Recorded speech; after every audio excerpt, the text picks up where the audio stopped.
আসসালামু আলাইকুম প্রিয় অনার্স চতুর্থ বর্ষের শিক্ষার্থীরা, রকিবুল 24-এ তোমাদেরকে স্বাগতম। আমি তোমাদের রাকিব স্যার। দীর্ঘ 8 বছর ধরে অনার্স ফার্স্ট ইয়ার থেকে শুরু করে একদম ফাইনাল ইয়ার পর্যন্ত যতগুলো সাবজেক্ট আছে সেই সাবজেক্টগুলো সাজেশন দিয়ে থাকি। আজকে আমি মূলত তোমাদেরকে অনার্স চতুর্থ বর্ষের ভাইবা প্রস্তুতি অর্থাৎ ভাইবা কিভাবে দিবা এই সম্পর্কে বিস্তারিত A to Z গাইডলাইন দিব। অর্থাৎ অনার্স চতুর্থ বর্ষের ভাইবা কিভাবে হয়, অনার্স চতুর্থ বর্ষের ভাইবার প্রস্তুতি, অনার্স চতুর্থ বর্ষের ভাইবার প্রস্তুতিটা কিভাবে হয়, এর ভাইবার প্রস্তুতি অর্থাৎ এক ক্লাসে A to Z ধারণা দিব। রাষ্ট্রবিজ্ঞান বিভাগ ক্লাস সকল বিভাগের জন্য। আজকের এই ভিডিওটা যদি তুমি প্রথম থেকে শেষ পর্যন্ত দেখো তাহলে ইনশাআল্লাহ আমি তোমাকে গ্যারান্টি দিচ্ছি তোমার অনার্স চতুর্থ বর্ষের ভাইবা সম্পর্কে একটা বিস্তারিত ধারণা পাবা। প্রিয় শিক্ষার্থীরা, আমি তোমাদের আজকে কিন্তু অনার্স চতুর্থ বর্ষের ভাইবা কিভাবে হয় সে সম্পর্কে ধারণা দিব।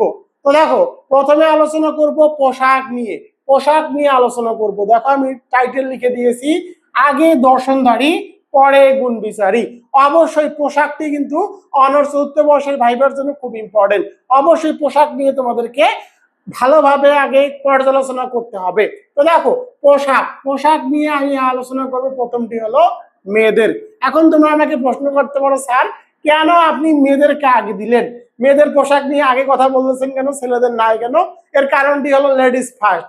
যেহেতু লেডিস ফার্স্ট তাই আগে মেয়েদের নিয়েই কথা বলি। তো দেখো, পোশাকটি মেয়েদের পোশাক হবে শালীন ও মার্জিত পোশাক পরবেন।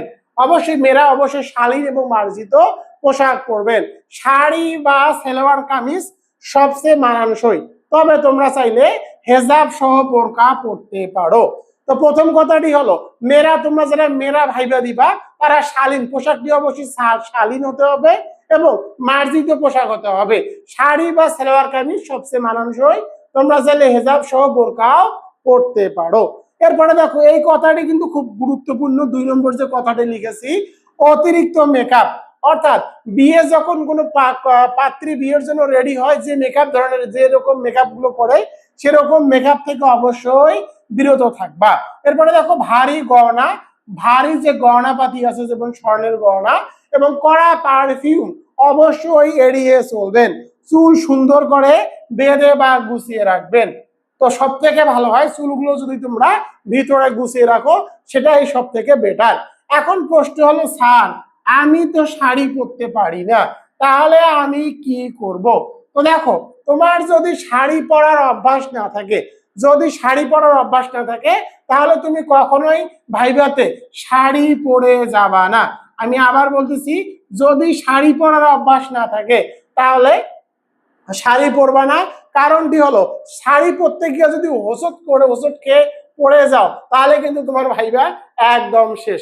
তাই বলতে যে শাড়ি পরার অভ্যাস না থাকলে শাড়ি কখনোই পরে ভাইবা দিতে যাবা না। তো দেখো, আমি এখানে একটি ছবি দিয়েছি। দেখো, এটা একটা জাস্ট তোমাদের বোঝানোর জন্য।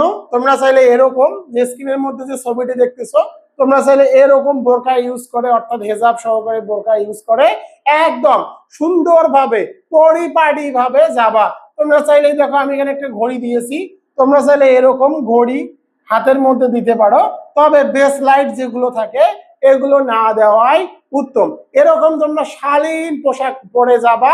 অবশ্যই যদি তোমরা বোরকা পরো বা যে কোনো ধরনের পোশাক পরো, সে পোশাকগুলো যাতে করে চাকচিক্য না হয় সেদিকে কিন্তু তোমাদেরকে খেয়াল রাখতে হবে।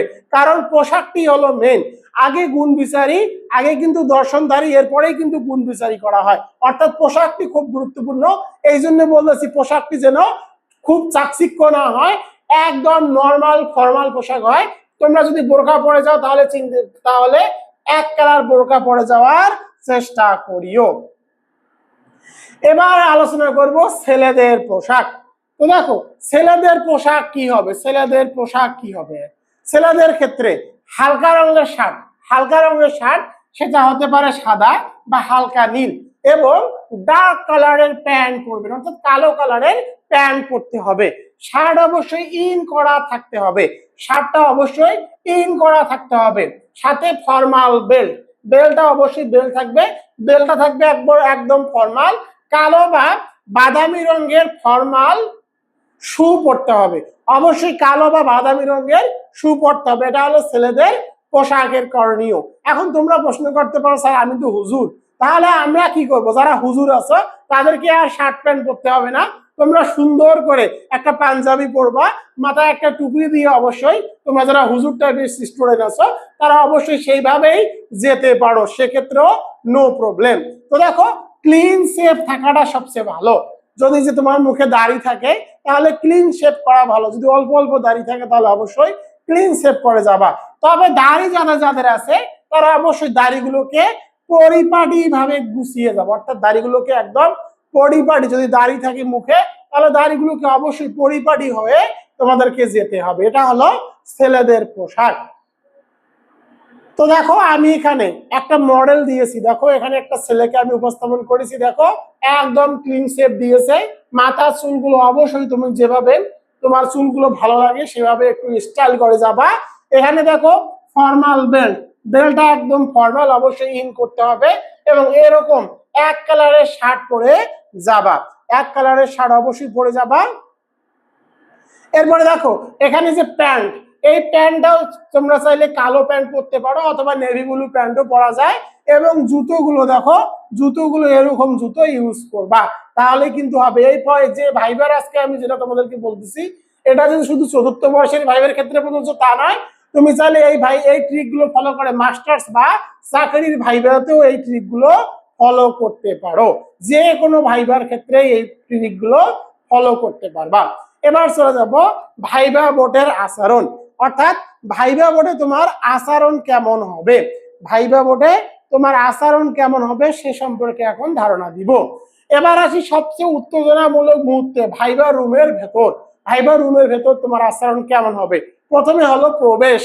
যখন তুমি প্রবেশ করবা, দরজায় হালকা নক করে অনুমতি নিয়ে প্রবেশ করবেন, অর্থাৎ দরজায় একদম হালকা, এরকম হালকা নক দিয়ে প্রবেশ করবেন। আবার তাড়াহুড়ো করে জোরে দরজার মধ্যে ধাক্কিয়ে প্রবেশ করবেন না, তাহলে কিন্তু সেটা মানানসই হবে না। রুমে ঢোকে রুমে যখন তুমি প্রবেশ করবা, প্রবেশ করার সাথে সালাম বা আদাব দেবেন।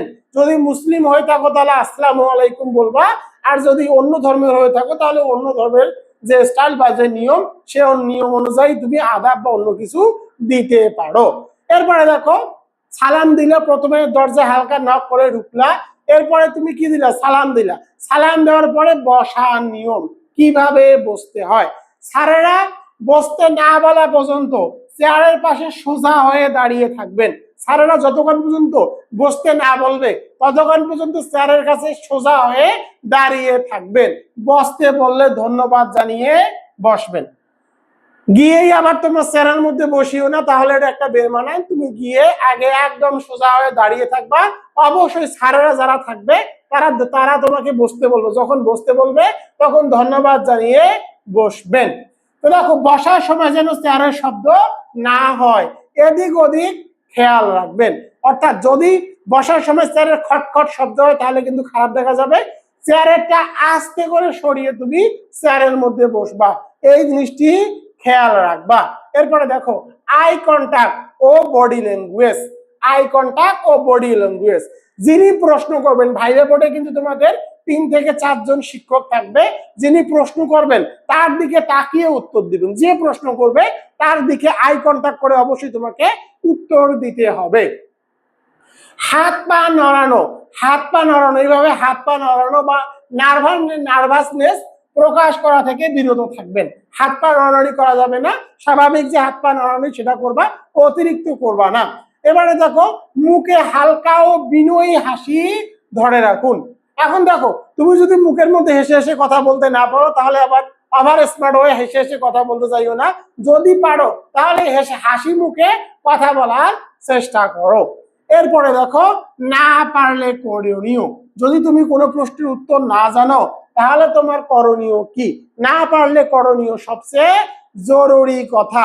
সব প্রশ্নের উত্তরে যে আপনাকে পারতে হবে এমন কোনো কথা নাই। কোনো উত্তর জানা না থাকলে বিনয়ী ভাবে বলবেন, দুঃখিত স্যার, এই মুহূর্তে বিষয়টি আমার মনে পড়ছে না।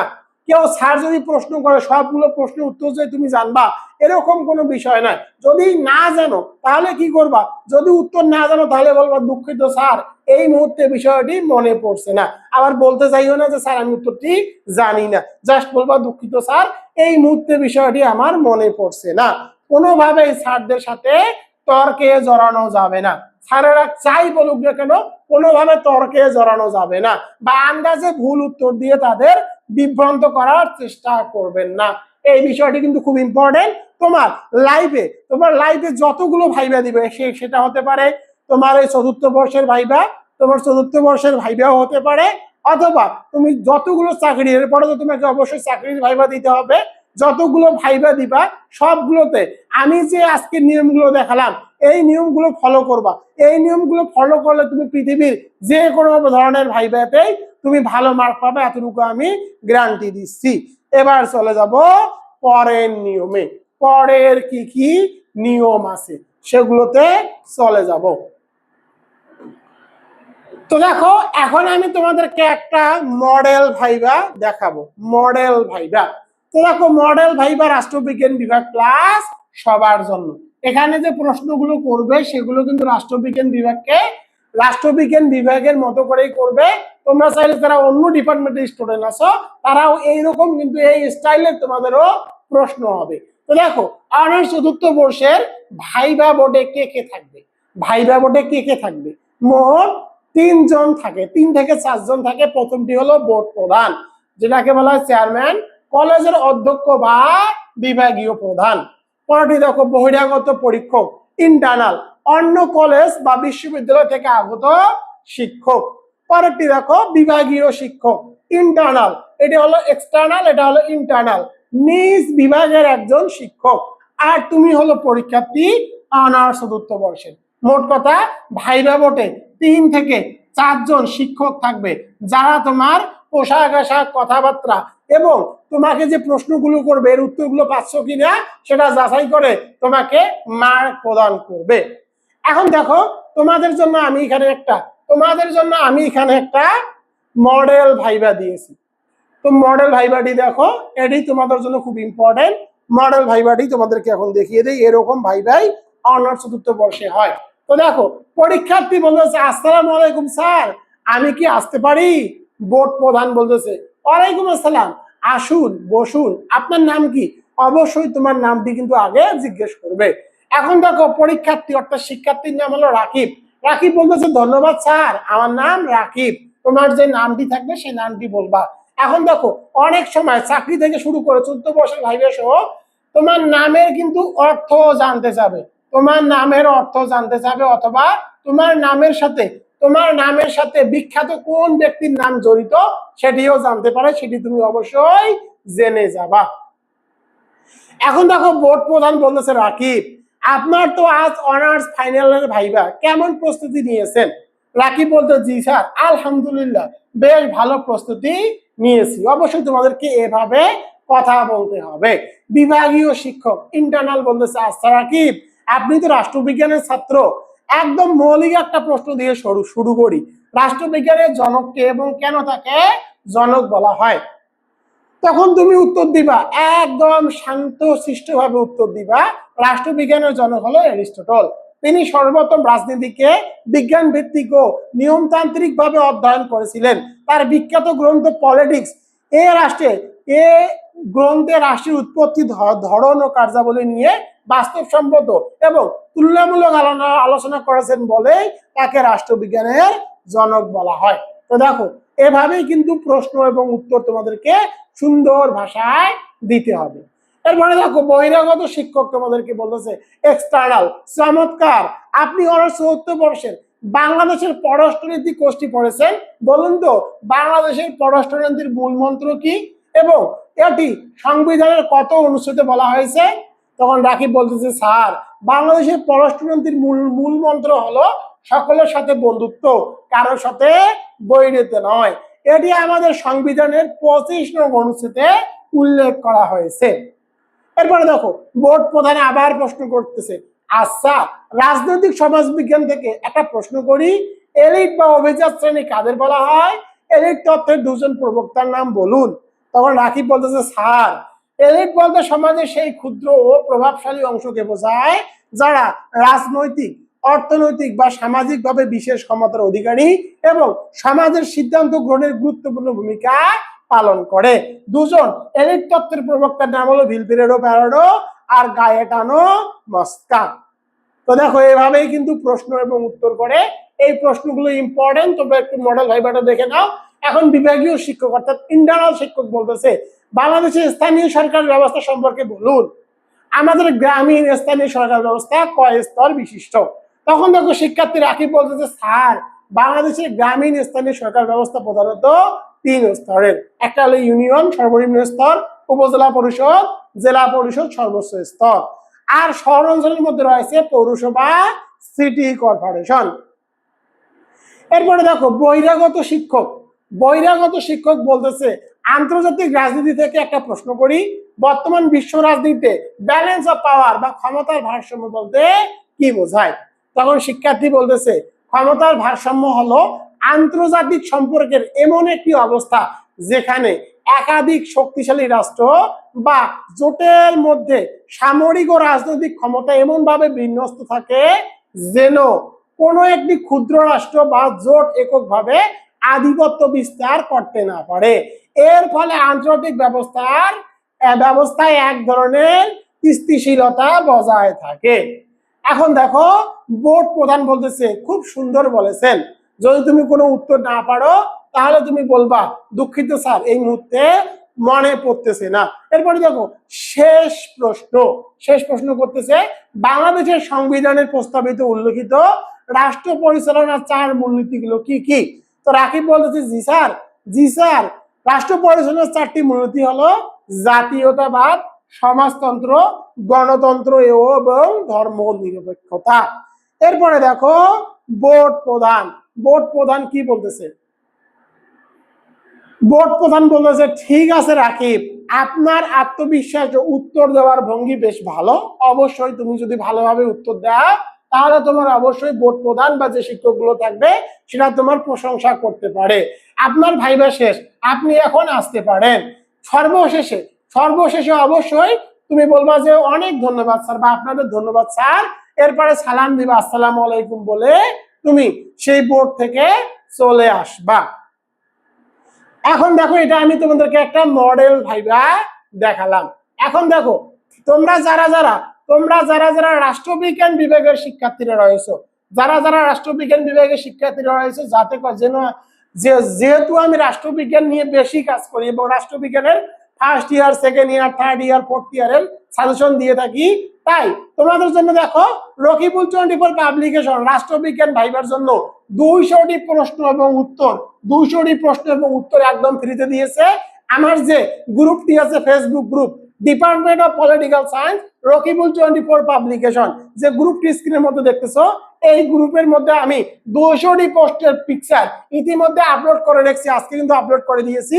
তোমরা এই গ্রুপে রাষ্ট্রবিজ্ঞান বিভাগের যারা শিক্ষার্থীরা রয়েছে তারা অবশ্যই এই গ্রুপে জয়েন করবা। তোমরা যদি ফেসবুকে সার্চ বার গিয়ে অর্থাৎ ফেসবুকের যে সার্চ অংশ আছে সেই সার্চ অংশ গিয়ে লেখো department of political science Rakibul 24 publication, তাহলে তোমরা কিন্তু এই গ্রুপটি পেয়ে যাবা। অবশ্যই তোমরা এই গ্রুপে জয়েন করবা, কারণ এটা পলিটিক্যাল সায়েন্সের জন্য গ্রুপ।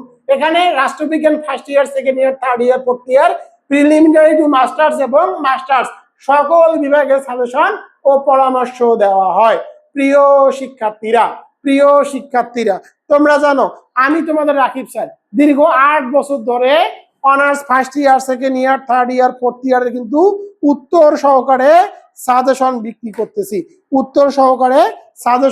করতেছি। আমি তোমাদের জন্য দেখো ফোর্থ ইয়ার অর্থাৎ অনার্স 4th বর্ষের সাজেশন এক্সামিনেশন 25 যে পরীক্ষাটি অনুষ্ঠিত হবে 2027 সালের জন্য অনার্স 4th ইয়ারের শীটগুলো তৈরি করেছি, স্ক্রিনের মধ্যে দেখতে পাচ্ছ। এবং এই শীটগুলোর উত্তর কিন্তু একদম সহজ ভাষায় দেওয়া আছে। একদম তোমাদের যে 8টি সাবজেক্ট আছে এই 8টি সাবজেক্টের কিন্তু আমি উত্তর সহকারে শীট তৈরি করেছি। এই শীটগুলো যদি তুমি পড়ো তাহলে তোমাকে আর কোথাও গিয়ে প্রাইভেট পড়তে হবে না, অন্য কোনো বইও ক্রয় করতে হবে না। এখানে সাজেশন প্লাস উত্তর একদম সহজ ভাষায় দিয়ে দেওয়া আছে। সাজেশন গুলো একদম সুন্দর করে দেওয়া আছে, স্ক্রিনের মধ্যে হয়তো দেখতে পাচ্ছ কোন প্রশ্নটি কত সালে এসেছে সেগুলো উল্লেখ করে দেওয়া আছে, একদম উত্তর সহকারে কিন্তু শীটগুলো তৈরি করা আছে। স্ক্রিনের মধ্যে কিন্তু শীটগুলো দেখতে পাচ্ছ। তোমরা যারা যারা অনার্স ফোর্থ ইয়ার অর্থাৎ অনার্স ফোর্থ ইয়ারের শিক্ষার্থীরা রয়েছে, অর্থাৎ অনার্স ফোর্থ ইয়ারের 2027 এক্সামিনেশন 25-এর শিক্ষার্থীরা রয়েছে, তারা অবশ্যই রকিবুল 24 পাবলিকেশনের যে শীটগুলো আছে এই শীটগুলো ক্রয় করতে পারো। এগুলো কিন্তু উত্তর সহকারে সহজ ভাষায় তৈরি করা আছে। আমি তোমাদেরকে গ্যারান্টি দিচ্ছি, তোমাদের বাংলাদেশের যতগুলো পাবলিকেশন আছে সবগুলো পাবলিকেশনের থেকে রাষ্ট্রবিজ্ঞান বিভাগের জন্য আমি যে উত্তরগুলো লিখেছি তুমি পড়লে, উত্তরগুলো পড়লে তুমি বলতে বাধ্য হবা যে উত্তরগুলো একদম সেরা। এভাবে তোমাদের অনার্স ফার্স্ট ইয়ার থেকে শুরু করে অনার্স প্রথম বর্ষ, দ্বিতীয় বর্ষ, তৃতীয় বর্ষ, চতুর্থ বর্ষ উত্তর সহকারে শর্টকাট সাজেশন দিয়ে থাকি রকিবুল 24 পাবলিকেশন, শুধুমাত্র রাষ্ট্রবিজ্ঞান বিভাগের জন্য। তোমরা যারা রাষ্ট্রবিজ্ঞান বিভাগের শিক্ষার্থীরা রয়েছে তারা তোমরা চাইলে এই শীটগুলো কুরিয়ার আকারে নিতে পারো। হোয়াটসঅ্যাপ এবং ইমোতে যোগাযোগ করো 01744559475। যারা যারা অনার্স চতুর্থ বর্ষ শিক্ষার্থীরা রয়েছে তাদেরকে বলবো তোমাদের কিন্তু 2027 সালের জন্য শীট রেডি হয়েছে। তোমরা চাইলে এই শীটগুলো ক্রয় করতে পারো। এই শীটগুলো ক্রয় করলে তুমি খুব অল্প পড়াই অনার্স থার্ড ইয়ার থেকে শুরু করে যতগুলো তোমার ইয়ার আছে, ফোর্থ ইয়ার আছে, সবগুলোতে তুমি ইনশাল্লাহ অল্প দিন পরেই ফার্স্ট ক্লাস রেজাল্ট অর্জন করতে পারবা। এতটুকু আমি তোমাদেরকে গ্যারান্টি দিয়ে দিচ্ছি। তাই আর দেরি না করে তোমরা যারা যারা অনার্স চতুর্থ বর্ষের শিক্ষার্থীরা রয়েছে 2027 সালের কিন্তু উত্তর সহকারে সাজেশন তৈরি করেছি।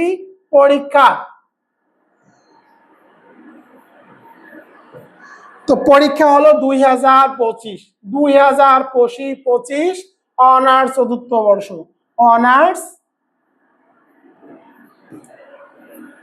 চতুর্থ বর্ষ। তো দেখো অনার্স চতুর্থ বর্ষে কিন্তু আমি ইতিমধ্যে উত্তর সহকারে শর্টকাট সাজেশন তৈরি করেছি। স্ক্রিনের মধ্যে দেখতে পাচ্ছ এই শীটগুলো। আমি বারবারই বলছি তোমরা এই শীটগুলো নাও। এই শীটগুলো নিয়ে পড়লে তোমাদেরকে বাইরে গিয়ে কোনো বই বা সাজেশন ক্রয় করতে হবে না। এখানে সাজেশন প্লাস উত্তর সবকিছু ইনক্লুড করে দেওয়া আছে। তাই আর দেরি না করে অবশ্যই স্ক্রিনে দেখা হোয়াটসঅ্যাপ নম্বরে দ্রুত SMS করে এই শীটগুলো অর্ডার করে নাও। পরবর্তী কোনো ভিডিও দেখার আমন্ত্রণ জানিয়ে অবশ্যই আমি তোমাদের পরবর্তীতে আরো কোনো বিষয় নিয়ে তোমাদের সাথে যুক্ত হব। ততদিন পর্যন্ত সুস্থ থাকো, ভালো থাকো।